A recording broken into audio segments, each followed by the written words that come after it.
என்ன கருப்பு இருக்கும்? கூட கொஞ்சம் கருப்பு இருக்கும். மாதுளம்பழத்துக்கும் மத்தியில் கருப்பு இருக்கும் ஐயா. ஆடுகின்ற நாகத்திற்கு அடிவயிற்றில் மற்றம் இருக்கும்.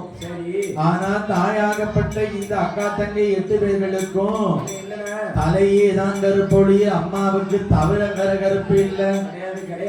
புருவம் கருப்பொழிய அம்மாவிற்கு பின்ன வேற கருப்பு கிடையாது.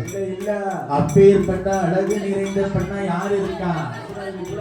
ஒப்புடாதி அம்மா, காளி அம்மா, மாரியம்மா, சந்தன மாரியம்மா, அழகு நாச்சியம்மா, அக்கினி மாரியம்மா. என்ன அக்கா தங்கை 8 பேரு லட்டு கணக்கா இருக்கா. பார்வதிக்கு டென்ஷன் ஆகி போனா. எந்த ஒரு வீட்டுக்காரிக்கா இருந்தாலும் தன்னுடைய கணவனாகப்பட்ட இந்த புருஷன் நம்ம முன்னாடி இன்னொரு பொண்ணு வசதியா பேசுறாங்க, கோபம் வருமா வராதா? அதனால நாகக்கண்ணி பெற்ற 8 பிள்ளைகளை ஆண்டவன் சிவபெருமான் ஆகப்பட்டவர் வசதி சொல்லி கூப்பிடுறாரு.